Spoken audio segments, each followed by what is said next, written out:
Peace. Welcome back to Humanity Works Podcast. I'm your host, Jahad Messiah Youssef. Glad to have you back with me. Listen, if you like the content that I've been sharing on this channel, go ahead and look down there and hit your button, your like, share, and subscribe. Tell a problem solver to come on in. This is the place where we bring it sexy back to the everyday hardworking men and women who impact your life within close proximity. We want to rise above this madness, which is called Black culture. If you're on IG, go ahead and give me a follow at Humanity Works Podcast. It's spelled just the way it is, the same way on YouTube. Look that up on IG. It's a public page. I'll be uploading content there. I've been a little slow with it, but I promise you I'm going to get to it. If you have any questions, if you want to do any one-on-ones, if you have, you want to send some type of booking information, if you just, things that you want to see, more topics on the show, or even just giving me constructive criticism, because that's the only criticism that I'm going to take, send your emails to humanityworkspodcast@gmail.com. I appreciate you all greatly. I'm thankful. I'm at 182 subscribers, and I'm so proud. I'm proud of myself, man. You know what I'm saying? But y'all make me proud, and I'm proud of y'all, and I thank y'all for rocking with me. That's 182 people that they rock with me, and I don't take anybody for granted. Your time, your attention, I will not take it for granted, and I'm grateful for you all. Make sure you're hitting your notifications. I know a lot of you all hit me up and be like, hey, I hit the notifications, but I'm not getting the alerts when you upload videos. Content suppression is real. In the meta, content suppression is real. We got to keep that in mind. But let me get into the spiel. My childhood heroes, besides my own father, my grandfather, my uncles, my childhood heroes have always been the Crips of Los Angeles. And I've always been intrigued by men of great stature. I've always been intrigued by the warrior. I've always been intrigued by tribalism, militias, things of this nature, even as a child. But when I began to do a little research on the three polarizing figures, then this video is not to praise gang culture or, I'm not encouraging anybody to join a gang. But I want to give ode and honor to three brothers, three polarizing figures, legendary. Raymond Washington, who was the founder of the Crips, Tookie Williams, I reference him a lot, and Cody Monster. These three men I looked up to, I saw myself in these men. Raymond Washington was the founder of the Crips. And it wasn't too long after he went through, some things around the way with the neighborhood at that time. I think it was the avenues, East Side Avenues is what he had an issue with at the time, to where they were kind of like older. They looked at him like a shorty. They didn't respect what he was trying to do. So eventually he formed the Crips. Now, Crip originally, there's all kind of rumors about how Crips began. They say one way because, Raymond Washington brother was bow-legged, or, because they wasn't allowed to be in the older gang, they were called the East Side Crips with a B and not a P. But the original meaning of the word Crip, as I have learned and as I have been told by different resources, meant community revolution in progress, right? Community revolution in progress was what the word Crip meant.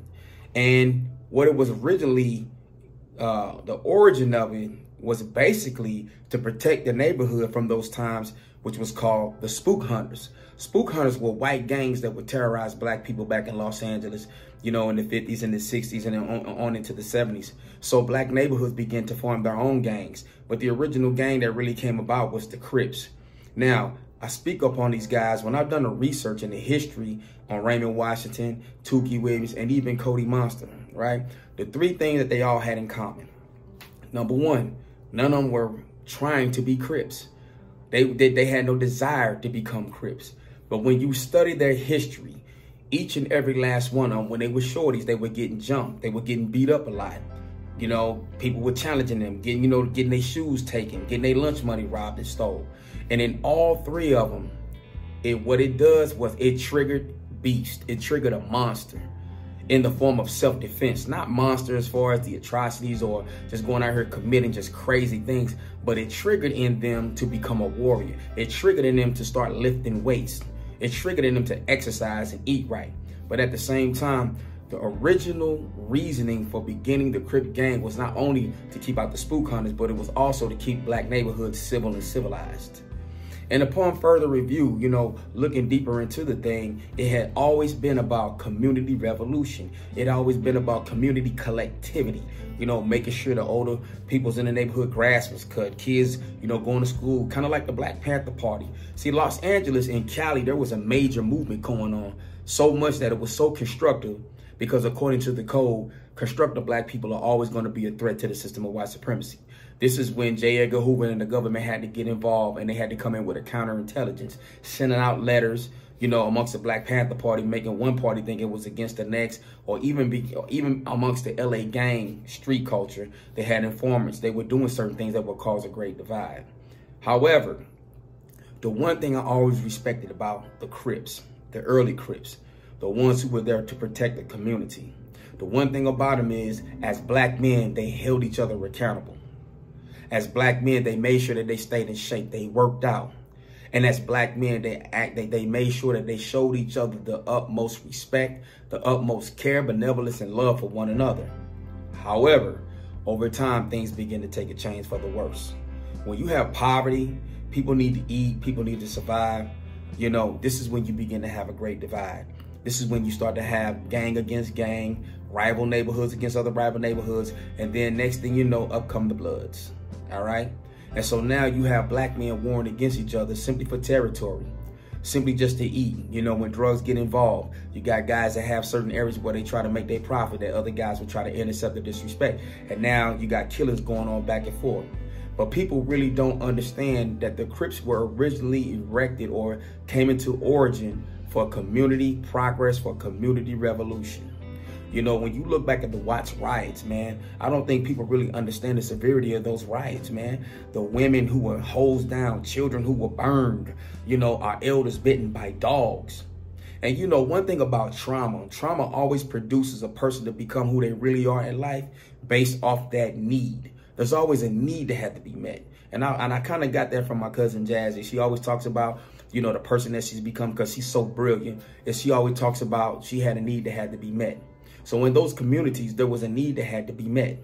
But over time, you know, I looked upon these guys. And in that era, I'm a 70s baby. In that era, when it came to Black men as a whole, Black men were just on an elite level of masculinity. Black men had tools in their hands. Black men used to help out around the neighborhood, fix cars, fix houses. They had skills and trades that they didn't even attend school for. They were more conscious of anything else that I could call and I can remember. Even with my youth football league back in St. Louis, Missouri, we didn't have coaches on the sideline. We had gangsters. See, my gangsters in my generation are a little bit different than the gangsters you see today. See, the gang culture and what we were originally supposed to come together as a people to achieve things collectively has taken a turn for the worse, and now it's Black on Black, right? But in them days, we understood. I saw Black men who clearly understood who the enemy was at that time. See, you know, gangsters ain't born, gangsters are made. And gangsters are made because there's always a need to have to be met. If you study the history of any historical figure who was a gangster or a mob boss, there was always a need to be met. Nobody's born wanting to be in poverty. Nobody's born wanting to kill another man. You know, some people say genes, you know, some people actually born with the thirst to kill, blah, blah, blah, blah. That may be true. It's not that serious to me to even research to go that deep about it. But when you have things that induce you into a person that you become, you have an intention to be positive and have constructive results. But now we live in a day and a time where Black masculinity is rejected. Black masculinity is rejected when it comes to raising the children. Black masculinity is rejected amongst our own women who don't even see us good enough to marry, good enough to value, good enough to understand our traumas, good enough to listen to us and care about us instead of saying, you angry. In the 70s, I didn't see that.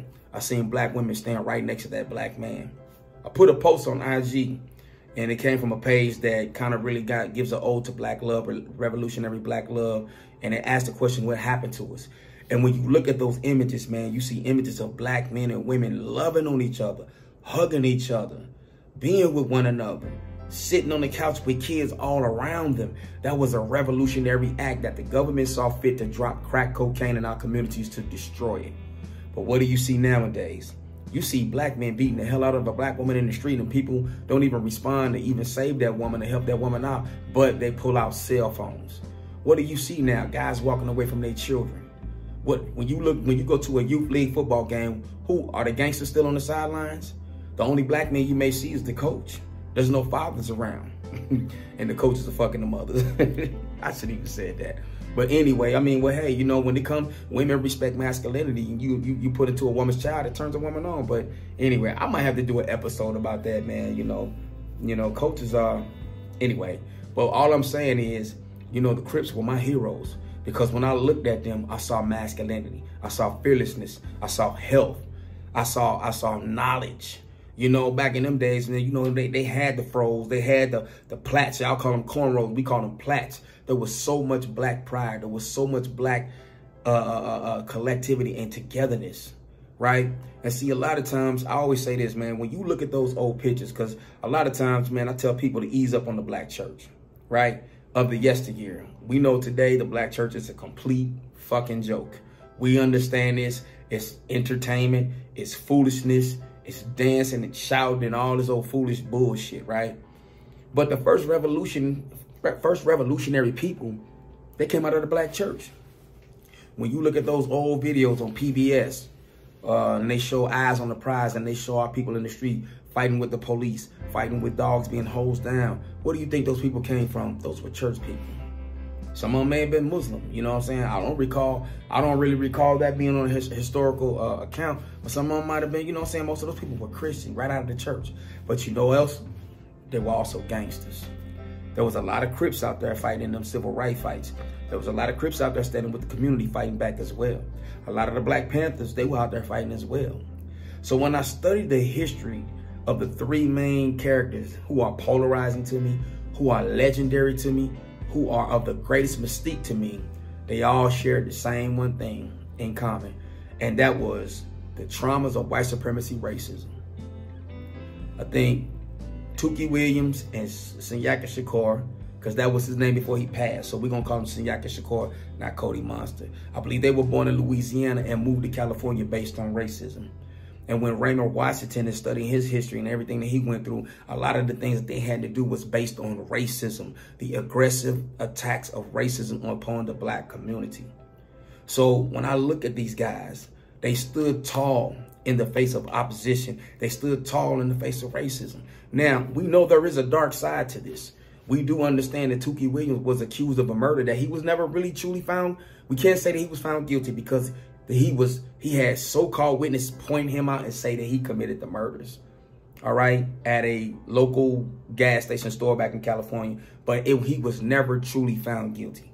We know that's not good. We understand it was drug use, all right? I don't want to paint, you know, these guys are my heroes, but they did have a past, as we all have a past, as we all have demons, and we all have things that are Achilles heels and habits that are hard to break in life. But the reason why I'm going to always say, as a child, the Crips were my heroes is because the Crips stood fearlessly in the face of racism. That's what it originally was all about. It was dealing with a system. And just because a lot of times a person might have been affiliated with a street gang did not mean they were not educated. It did not mean that they didn't have businesses. It did not mean they weren't a local grocery store attendant, the local mechanic, you understand, the local electrician, or whoever they was. These guys, you know, people nowadays have the context of gang life all out of concept. You know, people walk around just 24/7 with rags and colors, walking around, think you just supposed to look and find somebody to fight. No, it wasn't about that. They pretty much organized and carried on as a community until it was time to squad up and go ahead and deal with the opposition. But those are my heroes. And my heroes were masculine, heterosexual, right? Because right now, the most important thing to me is maintaining the correct narrative of the black man and the concept called America. Because when you look on TV, you see none nowhere. Don't let them give you your heroes, all right? Listen, I got nothing against with nobody's sexual orientation. I have no issue with that. But not all black men are gay. In fact, the majority of black men are not gay. But if you watch TV long enough, you would think that all black men were homosexual. If you watch TV long enough, you would think that all black men are feminine and don't know how to use tools and don't know how to fix anything and don't know how to think, don't know how to be a leader, don't know how to be fathers, don't know how to be good husbands. If you watch TV programming long enough, it's called TV programming for a reason. So what I encourage you to do is if you don't understand about the ways of a man, how he should carry himself, go back and study the greats from the 70s, the 60s, the 50s, some of our greatest scholars, our ancestors who owned land, which eventually the system of white supremacy stole back from them. The great businesses that we had, not just in Wall Street, but in Winston-Salem, North Carolina, Rosewood, you know, civilizations in areas of blackness in Florida, Chicago, you understand? St. Louis, Missouri, Kinloch, Missouri. We have great histories everywhere, all right? But here's the thing. Let's bring black masculinity back and make it sexy again. Whose hero are you going to be? I'm talking to the older guys. Whose hero are you going to be? What is a kid going to say about you when they get older? Blah, blah, blah, blah, blah. This. Wasn't no men around. Well, my daddy wasn't there. That's the reason why these youth hate us. We wasn't there. We're not raising them. We're not putting values into them. We're not teaching them things. We only want to criticize them. I made a video about a man calling out us, you know, black people, niggas this, niggas that. Listen, we have these babies. We got to raise these babies. They must see what masculinity looks like upon a black man. They must see what masculinity looks like upon a black man. And it starts here, being intelligent with all your thought, speech, and all of your actions. Yeah. Gangsters ain't born, gangsters are made. Shit, what the ghetto boys say, damn, it feel good to be a gangster.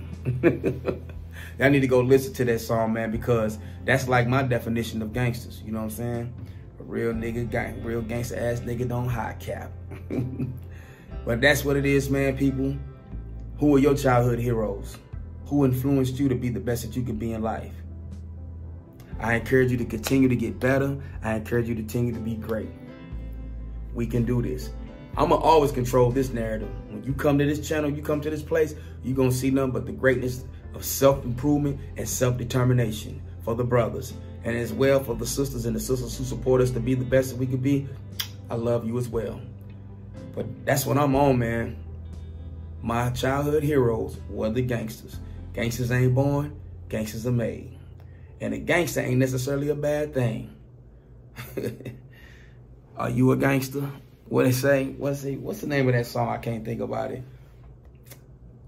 I can't think of that song, but man, you know what I'm saying? It was a damn good ass gangster song. When I think about it, I'm going to post it, man.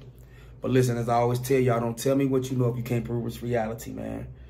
And listen, I value you all and I love you all. Again, we bringing sexy back to the everyday hardworking men and women who impact your life within close proximity. We want to rise above this madness called black culture. We want to rise into a culture of problem solving. Peace.